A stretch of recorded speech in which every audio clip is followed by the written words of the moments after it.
আমার বক্তব্যের প্রথমেই আমি আজকে শ্রদ্ধার সঙ্গে প্রথমে সম্মানের সঙ্গে প্রথমে স্মরণ করতে চাই জুলাই অগস্ট মাসের যে গণ অভ্যুত্থান, সেই অভ্যুত্থানের ছাত্র দলের প্রথম শহীদ ওয়াসিম আকরামকে, এবং ওয়াসিম আকরাম সহ যে 143 জন ছাত্র দলের কর্মী শহীদ হয়েছেন তাদেরকে স্মরণ করতে চাই।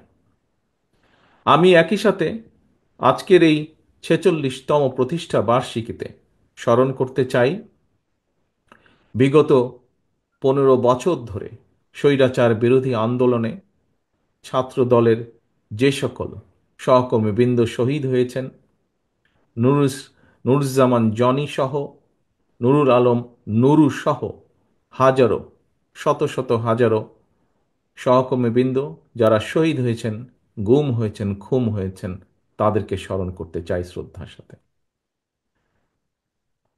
প্রিয় সহকর্মীবৃন্দ, দেশ এবং জনগণের কাঁধে চেপে বসা এক ফ্যাসিস্ট মাফিয়ার অপমানজনক পলায়নের মধ্য দিয়ে পার হলো ঐতিহাসিক 2024 সাল। নিরাপদ সমৃদ্ধ বাংলাদেশ গড়ার এক অপার সম্ভাবনা নিয়ে আরও একটি নতুন বছরের যাত্রা শুরু হলো আজ থেকে। নতুন বছরের শুরুতেই দেশের বীর ছাত্র জনতাকে জানাই ইংরেজি নববর্ষের শুভেচ্ছা। একই সঙ্গে আমি সারা দেশে বাংলাদেশ জাতীয়তাবাদী ছাত্র দলের সর্বস্তরের নেতা কর্মী, শুভাকাঙ্ক্ষী সমর্থকদের জানাই সংগঠনের 46তম প্রতিষ্ঠা বার্ষিকীর শুভেচ্ছা ও অভিনন্দন। ছাত্রদলের প্রতিষ্ঠা বার্ষিকীর এই শুভ লগ্নে আমি বাংলাদেশের স্বাধীনতার ঘোষক, বাংলাদেশ জাতীয়তাবাদী ছাত্র দলের প্রতিষ্ঠাতা এবং আদর্শিক নেতা শহীদ রাষ্ট্রপতি জিয়াউর রহমানের একটি উক্তি বিশেষভাবে স্মরণ করতে চাই। দেশের শিক্ষা ব্যবস্থাকে আধুনিক, কর্মমুখী এবং সময়োপযোগী করে গড়ে তুলতে স্বাধীনতার ঘোষক শহীদ জিয়া বলেছিলেন, উৎপাদনমুখী শিক্ষা ব্যবস্থাই আমাদের লক্ষ্য। সেই লক্ষ্য অর্জনে শিক্ষা, ঐক্য, প্রগতি স্লোগান নিয়ে 1979 সালের 1 জানুয়ারি থেকে জাতীয়তাবাদী ছাত্র দলের গৌরবময় পথ চলা শুরু হয়েছিল। আজকের যারা আলোচকবৃন্দ ছিলেন, বিশেষ করে জাতীয়তাবাদী ছাত্র দলের যে সকল নেতৃবৃন্দ এখানে বক্তব্য রেখেছেন, সবার বক্তব্য থেকে একটি কথা বেরিয়ে এসেছে, সেটি হলো নানা চড়াই উতরাই পেরিয়ে বাংলাদেশ জাতীয়তাবাদী ছাত্র দল বর্তমানে দেশের ছাত্র সমাজের সবার কাছে জনপ্রিয় সংগঠনে পরিণত হয়েছে। প্রিয় সহকর্মীবৃন্দ, জাতীয়তাবাদী ছাত্র দলের জন্মলগ্ন থেকে আজ পর্যন্ত যারা এই সংগঠনের জন্ম ও বিকাশের সঙ্গে জড়িত ছিলেন, যাদের ত্যাগ, তিতিক্ষা, শ্রম, ঘাম, মেধা বা মননে এই সংগঠনটি সারা দেশের শিক্ষার্থীদের মধ্যে এবং জনমনে একটি ইতিবাচক ভাবমূর্তি প্রতিষ্ঠা করতে সক্ষম হয়েছে, আমি ছাত্র দলের প্রতিষ্ঠা বার্ষিকীর এই দিনে সেই সকল নেতা কর্মী সমর্থকদেরকে গভীরভাবে স্মরণ করছি, বিশেষ করে তাদের ভূমিকাকে। ছাত্রদলের প্রিয় ভাই ও বোনেরা, হাজারো ছাত্র জনতার সীমাহীন আত্মত্যাগ আর তেজদীপ্ত সাহসী ভূমিকার কারণে মাফিয়া চক্রের পলায়ন এবং পতনের পর বর্তমানে বাংলাদেশ আবার এক বিপুল সম্ভাবনার দ্বার প্রান্তে দাঁড়িয়েছে। আমাদের সকলকে খেয়াল রাখতে হবে, কোনো হঠকারী সিদ্ধান্তের কারণে যাতে গণ অভ্যুত্থানের আকাঙ্ক্ষা বিনষ্ট হবার পরিস্থিতি সৃষ্টি না হয়। এ ব্যাপারে ছাত্রদলের প্রতিটি নেতাকর্মীকে সতর্ক এবং সজাগ থাকতে হবে। মনে রাখা দরকার, লোভ বা লাভের ঊর্ধ্বে উঠে ভবিষ্যৎ প্রজন্মের জন্য একটি নিরাপদ এবং স্বাবলম্বী বাংলাদেশ গড়তে বিশেষ করে ছাত্র ও তরুণদের ভূমিকা অপরিসীম। বাংলাদেশকে আন্তর্জাতিক বিশ্বে একটি কার্যকর এবং প্রভাবশালী রাষ্ট্রের ভূমিকায় দেখতে চাইলে, বাংলাদেশ নামক রাষ্ট্রের একজন মর্যাদাবান নাগরিক হিসাবে বেঁচে থাকতে চাইলে জ্ঞানভিত্তিক সমাজ ও রাষ্ট্র গঠনের কোনোই বিকল্প নেই। সুতরাং প্রিয় ছাত্রদলের ভাই বোনেরা, তোমাদেরকে অবশ্যই মনে রাখতে হবে, শিক্ষার্থীরাই জ্ঞানভিত্তিক রাষ্ট্র ও সমাজ গঠনের প্রধান হাতিয়ার। রাষ্ট্র এবং রাজনীতি সম্পর্কে শিক্ষার্থীদের অবশ্যই সচেতন থাকতে হবে।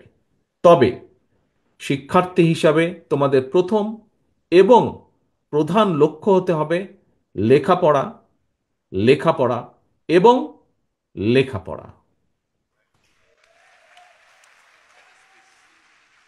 প্রিয় ছাত্রছাত্রী ভাই বোনেরা, দেশকে তাবেদার রাষ্ট্রে পরিণত করে রাখতে পলাতক স্বৈরাচার গত ১.৫ দশকে দেশের রাষ্ট্র ব্যবস্থা, শিক্ষা ব্যবস্থা প্রায় ধ্বংস করে দিয়েছিল। এটি ছিল দেশকে অকার্যকর রাষ্ট্রে পরিণত করা একটি সুদূর প্রসারী ষড়যন্ত্রের অংশ। পলাতক স্বৈরাচার গত ১.৫ দশকে ধর্ম, বর্ণ নির্বিশেষে সকল শ্রেণী পেশার মানুষ তথা ছাত্র, শিক্ষক, কৃষক, শ্রমিক, দিনমজুর, নারী, শিশু, আবাল বৃদ্ধ বনিতা প্রত্যেকের গণতান্ত্রিক রাজনৈতিক অধিকার কেড়ে নিয়ে দেশ এবং জনগণের স্বার্থের বিরুদ্ধে অবস্থান নিয়েছিল। ফলে ব্যক্তি থেকে সংগঠন তথা বাংলাদেশের পক্ষের প্রতিটি রাজনৈতিক দলের সামনেই দেশ এবং জনগণের কল্যাণে নেওয়া তাদের নিজ নিজ রাজনৈতিক আদর্শ, লক্ষ্য কিংবা কর্মসূচি বাস্তবায়নের পলাতক স্বৈরাচারী ছিল প্রধান বাধা। এ কারণেই ৫২-এর ভাষা আন্দোলন, ৭১-এর মুক্তিযুদ্ধ কিংবা ৯০-এর স্বৈরাচার বিরোধী আন্দোলনের মতোই ২০২৪ সালের জুলাই আগস্টে ছাত্র জনতার নেতৃত্বে গড়ে ওঠা ফ্যাসিস্ট মাফিয়ার পতন আন্দোলনে দল মত নির্বিশেষে সবাই ঝাঁপিয়ে পড়েছিল। ছাত্র জনতার রক্তক্ষয়ী আন্দোলনে মাফিয়া স্বৈরাচার দেশ ছেড়ে পালিয়ে যেতে বাধ্য হয়েছে। অবশেষে মাফিয়া প্রধানের পালিয়ে যাবার পর প্রতিটি রাজনৈতিক দলের সামনেই এবার জনগণের কাঙ্ক্ষিত একটি বৈষম্যহীন গণতান্ত্রিক মানবিক দেশ গড়ার পালা। এই লক্ষ্য বাস্তবায়নের উদ্দেশ্যে রাজনৈতিক দলগুলো এখন জনগণের সামনে যার যার দলীয় আদর্শ, কর্মসূচি উপস্থাপন করবে, জনগণের সমর্থন আদায়ের চেষ্টা করবে। এটি গণতান্ত্রিক রীতি, গণতান্ত্রিক বিশ্বের স্বাভাবিক ও স্বতঃসিদ্ধ নিয়ম। এমন অবস্থায় কোনো কোনো মহল থেকে সংস্কার নাকি নির্বাচন এ ধরনের জিজ্ঞাসাকে বিএনপি, বাংলাদেশ জাতীয়তাবাদী দল তথা দেশপ্রেমিক সকল মানুষ, সকল রাজনৈতিক দল স্রেফ অসৎ উদ্দেশ্য প্রণীত কূট তর্ক বলেই বিবেচনা করে। বরং আমাদের দল বিএনপি মনে করে রাষ্ট্র, রাজনীতি এবং রাজনৈতিক দলের গুণগত পরিবর্তনের জন্য সংস্কার এবং নির্বাচন উভয়ই প্রয়োজন। বিদ্যমান ব্যবস্থাকে সময়োপযোগী করতে সংস্কার একটি অনিবার্য ধারাবাহিক প্রক্রিয়া। একইভাবে গণতান্ত্রিক ব্যবস্থাকে টেকসই এবং প্রাতিষ্ঠানিক রূপ দিতে নির্বাচনই সবচেয়ে বেশি গুরুত্বপূর্ণ ও কার্যকর পন্থা। নির্বাচনের মাধ্যমেই জনগণ ভোটের অধিকার প্রয়োগের যে সুযোগটি পায়, যেটি রাষ্ট্র জনগণের রাজনৈতিক ক্ষমতা নিশ্চিত করে। প্রিয় সহকর্মীবৃন্দ, বিএনপি মনে করে রাষ্ট্রে জনগণের রাজনৈতিক এবং অর্থনৈতিক ক্ষমতা নিশ্চিত করা না গেলে গণতন্ত্র, মানবাধিকার কিংবা পুঁথিগত সংস্কার শেষ পর্যন্ত কোনো কিছুই টেকসই হয় না। অন্তর্বর্তীকালীন সরকার বেশ কিছু গুরুত্বপূর্ণ বিষয় সংস্কার কার্যক্রম হাতে নিয়েছে। সংস্কার কার্যক্রম অবশ্যই প্রয়োজন। এ কারণেই অন্তর্বর্তীকালীন সরকার হয়তো তাদের দৃষ্টিতে অনেক বড় বড় সংস্কার কর্মসূচি হাতে নিয়েছে। তবে এইসব সংস্কার কর্মসূচির আড়ালে জনগণের নিত্যদিনের দুর্দশা উপেক্ষিত থাকলে জনগণ হয়তো খোদ সরকারের সংস্কার দাবি নিয়ে মুখ খুলতে বাধ্য হবে। ইতিমধ্যেই জনগণের মনে প্রশ্ন উঠেছে, পলাতক স্বৈরাচারের আমলে সৃষ্ট বাজার সিন্ডিকেট ভেঙে দ্রব্যমূল্য জনগণের ক্রয় ক্ষমতার ভেতর আনতে সরকার কি কি পদক্ষেপ নিয়েছে। ফ্যাসিস্ট আমলে দায়ের করা লক্ষ লক্ষ মামলায় এখনো কেন প্রতিদিন অকারণে মানুষকে আদালতে বারান্দায় ছুটোছুটি করতে হচ্ছে। দেশের বিদ্যমান পরিস্থিতিতে বিএনপি বারবার যে কথাটির উপর জোর দিতে চায় সেটি হলো, অন্তর্বর্তীকালীন সরকার তাদের সংস্কার কিংবা গৃহীত পরিকল্পনায় অগ্রাধিকার নির্ধারণের ব্যর্থতার পরিচয় দিলে ষড়যন্ত্রকারীরা 2024 সালের গণ অভ্যুত্থানের স্পিরিট বিনষ্ট করার সুযোগ নেবে। এরই মধ্যে তারা একাধিকবার দেশে অস্থিতিশীল পরিবেশ তৈরির অপচেষ্টা চালিয়েছে। হাজারো ছাত্র জনতার রক্তের উপর প্রতিষ্ঠিত বর্তমান অন্তর্বর্তীকালীন সরকারের ব্যর্থতা বাংলাদেশের গণতন্ত্রের পক্ষের শক্তির দেখতে চায় না। এ কারণেই জনগণের পক্ষের রাজনৈতিক দল হিসেবে বিএনপি অন্তর্বর্তীকালীন সরকারের প্রতি সমর্থন অব্যাহত রেখেছে। প্রিয় দেশবাসী, রাষ্ট্র এবং সরকারের বিদ্যমান বিধি ব্যবস্থা নিয়ে তরুণদের মনে অনেক প্রশ্ন রয়েছে এবং আমরা মনে করি এই প্রশ্নগুলো থাকাটাই স্বাভাবিক। 2009 সাল থেকে এ পর্যন্ত ভোটার তালিকায় প্রায় 3.5 কোটি ভোটার যুক্ত হয়েছে। তারা ভোটার হলেও আজ পর্যন্ত তারা একটি জাতীয় নির্বাচন কিংবা স্থানীয় নির্বাচনে ভোট দিতে পারেনি। তারা পারেনি নিজেদের পছন্দের প্রার্থীকে ভোট দিয়ে জনপ্রতিনিধি নির্বাচিত করতে, অথবা ইচ্ছা থাকলেও তারা কেউ নিজেরাও জনপ্রতিনিধি নির্বাচিত হবার সুযোগ পায়নি। সুতরাং রাষ্ট্র ও রাজনীতি, সরকার প্রচলিত বিধি ব্যবস্থা সংস্কার করে আরো উন্নত এবং টেকসই বিধি ব্যবস্থার পক্ষে ছাত্র ও তরুণরা অবস্থান নেবে সমাজ পরিবর্তনের লক্ষ্যে। দেশের তরুণ জনগোষ্ঠী ভূমিকা রাখবে, এটিই স্বাভাবিক, এটিই তারুণ্যের ধর্ম। দেশে প্রয়োজনে আরো নতুন রাজনৈতিক দলের উত্থান ঘটবে, এটিই গণতান্ত্রিক রীতি। এ নিয়ে বিচলিত হবার কোনোই কিছু নেই। রাষ্ট্র ও রাজনীতির প্রয়োজনে বিএনপি সকল গণতান্ত্রিক উদ্যোগকে স্বাগত জানায়।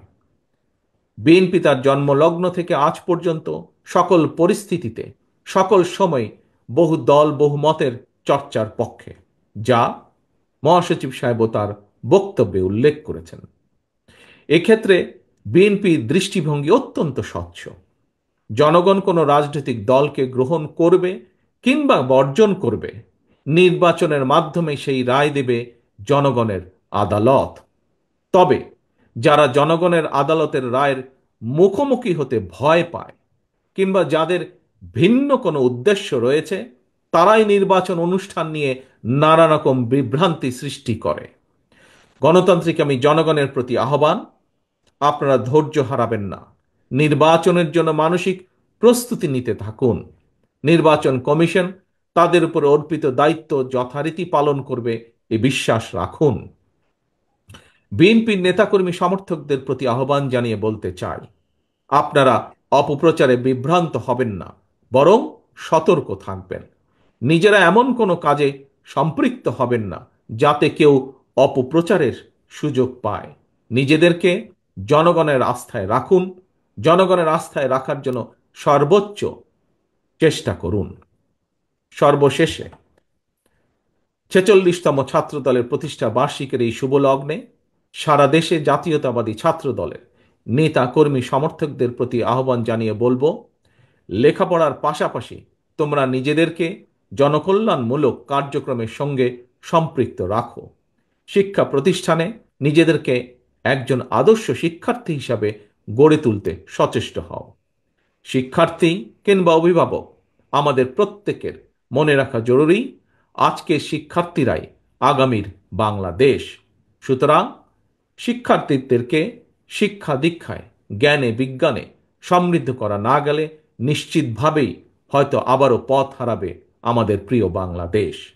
পরিশেষে আবারও 46তম প্রতিষ্ঠা বার্ষিকীর এই দিনে ছাত্র দলের সকল নেতাকর্মীকে আন্তরিক শুভেচ্ছা জানিয়ে এবং ছাত্র দলের সকল শহীদদের প্রতি আবারও শ্রদ্ধা জানিয়ে আমার বক্তব্য শেষ করছি।